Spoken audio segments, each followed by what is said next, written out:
sort of leadership qualities stood out throughout the league that sort of led to his selection? You probably asked Fluky about that. He's been led by him for a season. I think with Liam, he's really understated.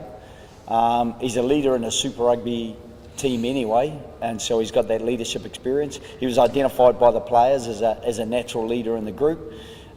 He's a line-out caller, so he already has a responsibility in the team.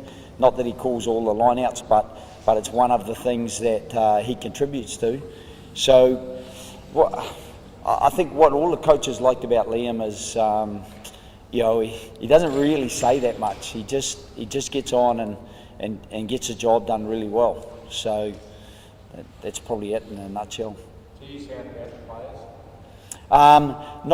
Not about captaincy per se, just around leadership, and probably not even asking that direct question, but just getting a sense of who they felt kind of demonstrated the values and behaviours that they felt they would value the most and would naturally lead the players that would naturally lead, and that they would try to probably mirror the behaviours that they saw from those people. Quite a bit of topic change from captaincy in the side for the last couple of years. Do you feel Liam's a real long-term leader? At the moment, everything's pretty short-term, including our preparation. We've had 4 trainings really, so I've really enjoyed working with Liam, but same with all the others from the leadership group and with the players in general. I think they've been a super group to work with, but it's a really interdependent game, rugby. It's one of the things I love about it, but it does mean that your preparation has to be nailed on pretty well if you're going to get the cohesion on a Saturday. And so, while I can't guarantee the cohesion, I think guys like Josh and the rest of the squad, I can pretty much guarantee the effort that will be there. When did you settle on Liam being in the side and also captain? Well, it was probably just once we'd selected the side for this weekend. It was a discussion around who's likely to stay on for a long period of time, who already has a responsibility in the team, and not all the players that were selected wanted the responsibility either. Some players just want to get on and get their own job done, and while Liam didn't put himself forward, he's accepted the challenge. Last year Eddie said that he thought it was getting to a point in time when captaincy there might be multiple captains. In your past experience, have you generally stuck with 1 or 2 captains throughout 10 years?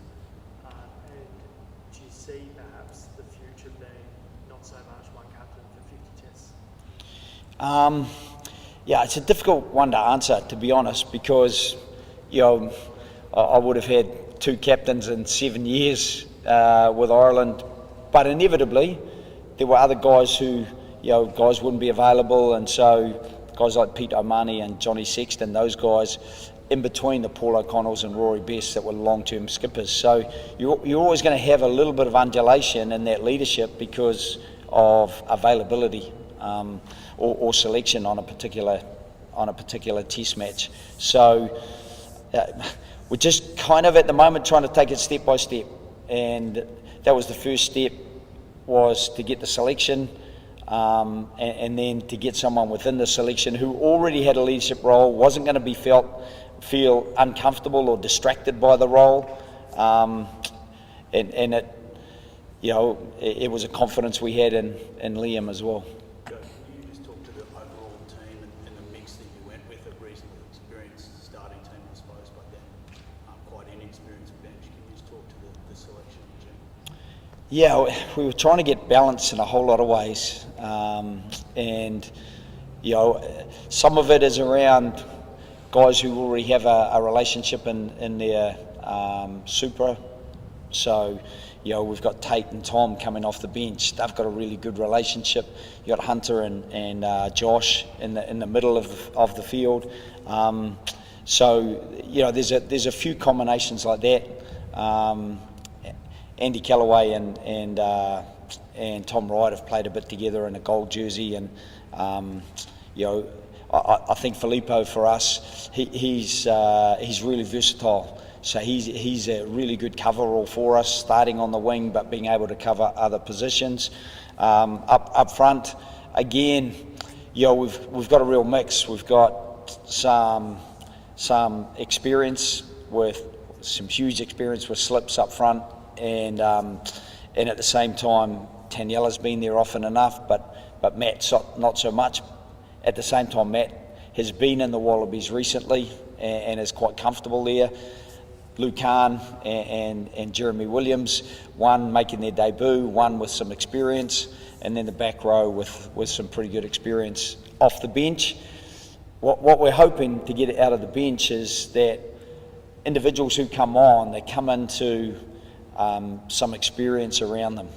Just experience is never going to be a solution in itself, but it can contribute to a little bit of confidence and certainty around you just doing your role, and them making sure that the player slots in as seamlessly as possible, I think. There's 7 uncapped players. It's the most since 1980. Did you envision that you would have so many uncapped players when you first entered the job? No. I guess it's probably difficult sometimes externally to comprehend, but for me, they're just 7 players. The fact that they haven't worn a Wallaby jersey before this is, it's relevant, but it's not going to be pivotal or tip the equilibrium in selection. We just felt that we had a balance. A young guy like Charlie Cale, and he had a little bit of an injury coming out of the end of the Super Rugby, so it was good for us to build him in and slot him in behind someone like a Rob Valentini and Liam and Fraser, where there's good experience, and he'll slot in there somewhere in the second half and bring that athleticism that he's got to it.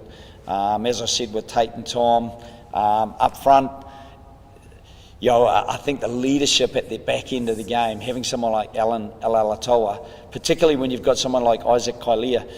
Isaac, he is a debutant, so having him there, and Billy's only had 1 game, so Alan's a perfect guy. He's played with Billy, and he'll be able to keep Isaac on track and give him some confidence that he's in a Wallaby front row when he does come on. So those sort of combinations.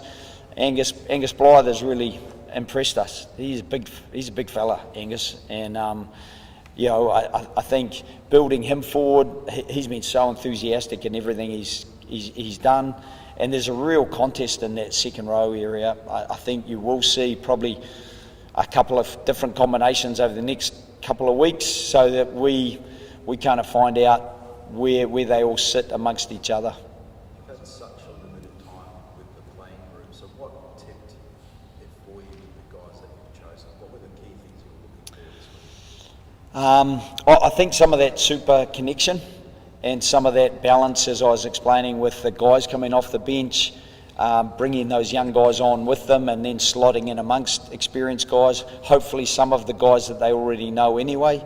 And then it was probably just some of them are a bit fresher than others. Some had big Super Rugby campaigns.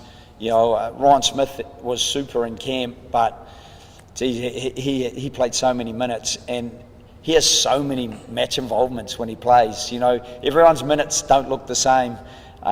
He just gets involved in so much play. So that was part of the balance in trying to have a really keen, fresh group, but a balance of experience and I suppose a balance of what we saw potential in, that hopefully that potential becomes the performance that we need. You're going to use this July series, the way it sounds like you're talking there, as a block to ascertain perhaps your best team for the start of the Rugby Championship or something? I wouldn't say that. Inevitably, there's going to be things we find out about players, but every every moment in a test match is important. Every time somebody gets a chance to put on a test match jersey, it's important. And we've got to be short-term focused and make sure we win as many of the moments that matter on Saturday, so that we build some confidence in combinations, but also keep the scoreboard ticking over. And that are slightly different challenges.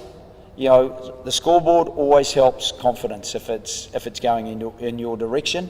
At the same time, having time on the pitch together builds confidence, because you'll know that you build trust through having a relationship where somebody delivers and then you can rely on them delivering, and so it'll be very much that. A couple of players, Josh Luke, I can ask about him and him getting an opportunity, but also if you can expand upon Angus Blythe and what you've seen in particular. Yeah, well, hard to talk about Fluky here. I suppose he's, I certainly want to keep him grounded before he gets to Saturday, but he's just a quiet achiever. You know, you don't see or hear a huge amount from Josh, but you just see him do the right thing at the right time a lot of the time. And you know, if he can do that for us on Saturday, that would be massive. I talked about his combination with Hunter, and you know, even with Filippo, you know, that he knows. So that will help, even with Tom and Tate when they come on. So that sort of fitted for us, and we've been really impressed with the way that he's slotted in very quickly. Good skill set with his passing, kicking skills as well. So it's a good little package for us that hopefully, you know, he's looking forward to delivering. And then Angus, again, he's just been so enthusiastic, and he's I think he's 205, 2 metres 05, but he can play really low to the ground, and a lot of big men struggle to play low to the ground, and just with the game the way it is, defensively, particularly in the tackle, just having a guy of his size who can get down and chop nice and low, and you know, be nice and big in the moments we need him to be at line-out time, and then be able to get that clean out nice and low, and get that tackle nice and low. Josh, for yourself, that moment when you told you sort of wearing the Wallabies gold jersey, how did it happen, and what was the sort of first reaction to it? Yeah, definitely a lot of smiling involved. That was for sure. It was just Joe named the team list on Tuesday during our meeting pre-training session. So I was pretty stoked. Had a couple of boys around me, so a couple of pats on the head. And then was very quickly on the phone to Dad to let him the good news. And I was just really excited. Couldn't wipe a smile off my face. Particularly your journey coming back from a couple of significant injuries, and sort of just making some motivated display that you know sort of see it out, come through via Australia, and eventually get this sort of next step up to the national team. Yeah, obviously it was always the goal. It probably came a bit earlier than I was expecting, but both the shoulder injuries had a big impact on me, but how I came back from that, you know, I had a very good group of people around me with my family and all the staff there at the Reds, so it was good, came back strong, and I'm really happy to be here. So those shoulder injuries, what does that sort of teach you about yourself, about sort of that resilience and that sort of toughness you need to handle the pressure that comes with test match football? Yeah, definitely it has an impact on that pressure, but you know, every player goes through an injury. Everyone's dealt with some type of injury in their career, or they will at some point, so everyone's got that type of resilience in them. You can't not have that resilience if you want to be a rugby player. So comment on Liam Wright, man, someone who's come through that sort of that core group with you. What is sort of type of leader is he? You know, Jason, you're not sort of much of words, but how does he lead his actions, and how will he help sort of this group get the best out of themselves on Saturday? Yeah, he'll just be everywhere. You know, he'll lead from the front foot. You know, he'll run around the field. He'll put his head into the dark places where I don't want to put my head. That's for sure. But you know, yeah, he's not a big speaker at all, but you know, when he talks, you listen. You know, he has some very good words to say, so you're switched on when he wants to tell you something. Joe, is part of the motivation when you're picking a guy like Liam Wright or Jeremy Williams, their sense of opportunity, the way that they're going to react to what you're giving them a chance? not intentionally, but you hope that's something, you get a reaction that they feel, wow, this is my opportunity. I want to grab it with both hands. And then I want to balance that with a calmness, a clarity of what I need to do for the team. Because we can't afford to be overly emotional. And it'll be an emotional moment. It'll be emotional when the national anthems are sung. And it'll be emotional up until the kickoff. But I think particularly professional players nowadays, they're very good at starting to kind of, I suppose, just close the focus around what's immediately important, and that will be the ball in the air and Jeremy going up to catch it, or that first clean out that Liam's required to do. Whatever that action is, I think they'll be able to isolate the actions that are required rather than the emotion that will spill over a little bit potentially, in that lead up immediately before the test match kicks off. You know Warren Gatland pretty well, I'd imagine, from your duels back in the Six Nations. It's a reasonably new Wales team as well, but what's your assessment of what's coming the other way by that team? Yeah, I've known Gats for a long time. We played against each other. I even played a couple of games with them, so I know that that Gats will will spark the emotional cues, and he will have a very passionate Welsh team charging out there on Saturday night. And some of those guys, similarly, I suppose, to our guys, have been given an opportunity. You know, a young guy like Ben Thomas, that's a massive opportunity for him. Mason Grady being retained in that midfield, he's a big young kid. And young Hathaway on the wing, exciting young, dual qualified, so there's always an encouragement there to make sure he's put that Welsh jersey on before an England one comes anywhere near him. So those sorts of things. And I know Liam Williams pretty well. I remember him playing his very first professional game, Scarlets against Leinster, and he was marking a guy, Issa Nathawa at the time, and I think it was a bit of a baptism of fire for him. And he's come through the fire, and he has had an outstanding career. Probably the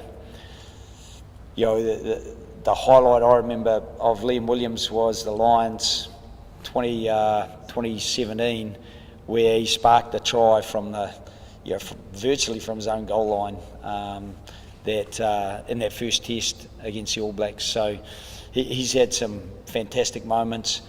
He's a competitor, massive competitor. So I think they've been looking for the balance of experience and opportunity. Similarly, we've gone down a similar pathway. Joe, the Wallabies have struggled to close out really tight games for a long time, and the Waratahs did as well this year. Is there certain areas of the game that you've had to highlight, or mental aspects of the game to try to address the last 10 minutes and closing out matches? We probably haven't got that far down the track. We're just trying to stack a whole lot of good moments together, and I think if we're focused on the action we're delivering, hopefully we're not too much distracted by any anxiety of that last 10 minutes and it's still tight on the scoreboard. We're more focused on, we've got a left-hand scrum, this is my role, and more about what we're doing rather than those extraneous factors that can be distracting. Josh, from captain of the schoolboys back in 2019, I think it was, a lot of other guys have kind of had opportunities with the Wallabies. Do you feel like you're getting closer and closer, or how's it been the last couple of years of knowing that others are getting chances and now you might be yours? Yeah, no, it's been pretty cool. I've got Billy Pollard and Zane Nongor in here, and we were both in that team, and Tommy Hooper as well, back in the day, that played over in New Zealand. So no, it's been really cool to watch those blokes get those opportunities, and they've thoroughly deserved it. But now to be here with them, it's really exciting, and I just can't wait to get out there Saturday and step foot onto the field. Joe, you've spoken about Tom Liner a little bit in the last little while, but you've actually selected him in the team. What convinced you that he was good to go on test run? Yeah, Tom, he's a cool customer, Tom. You talk to him, he just doesn't get ruffled. I've tried to ruffle him, to be fair, and put him under a little bit of pressure, but he just doesn't get ruffled. I love that, and I think the players around him love it, because what you want is that calm in that real hub pivot position. You want someone who's not going to be ruffled, who's going to stay nice and clean and clear in their thinking and then in their delivery or their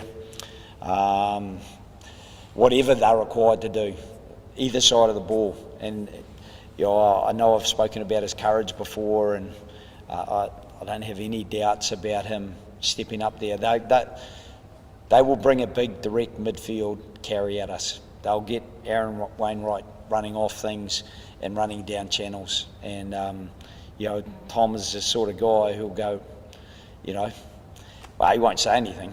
He just get on and do it. And if that's his tackle, then he'll make that tackle. So, yeah, I've been impressed with a number of players who are